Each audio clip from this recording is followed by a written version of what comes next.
নরসিংদীর মনোহরদীতে বাংলাদেশ জামায়াতে ইসলামী যুব বিভাগের উদ্যোগে মাওলানা জাহাঙ্গীর আলমের নেতৃত্বে যুব মিছিল অনুষ্ঠিত হয়েছে। বিস্তারিত থাকছে নরসিংদীর মনোহরদী থেকে আব্দুল মাবুদ মোহাম্মদ ইউসুফের প্রতিবেদনে।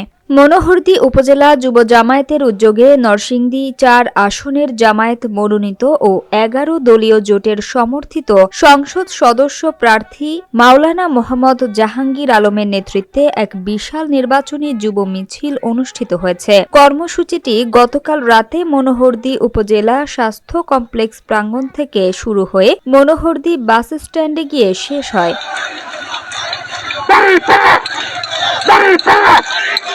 মিছিলে উপজেলার বিভিন্ন ইউনিয়ন ও ওয়ার্ড থেকে আগত যুব জামায়াতের নেতাকর্মীরা অংশগ্রহণ করেন। মিছিল চলাকালে আগামী ১২ তারিখ অনুষ্ঠিতব্য নির্বাচনে দাঁড়িপাল্লা প্রতীকে ভোট প্রদানের আহ্বান জানিয়ে স্লোগান দেয়া হয়।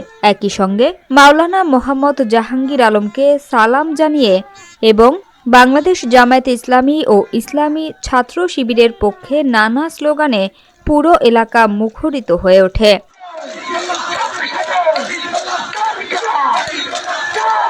মিছিল শেষে সংক্ষিপ্ত বক্তব্যে মাওলানা জাহাঙ্গীর আলম বলেন, আসন্ন নির্বাচন জনগণের অধিকার পুনঃপ্রতিষ্ঠার একটি গুরুত্বপূর্ণ সুযোগ। তিনি আগামী ১২ তারিখ সবাইকে কেন্দ্রে গিয়ে দাঁড়িপাল্লা প্রতীকে ভোট প্রদানের আহ্বান জানান। তিনি বলেন, শান্তিপূর্ণ ও গণতান্ত্রিক পরিবেশে ভোটের মাধ্যমে জনগণ তাদের পছন্দের নেতৃত্ব বেছে নেবে এবং সেই বিজয়ের মধ্য দিয়ে ন্যায় ও ইনসাফ ভিত্তিক সমাজ গঠনের পথ সুগম হবে।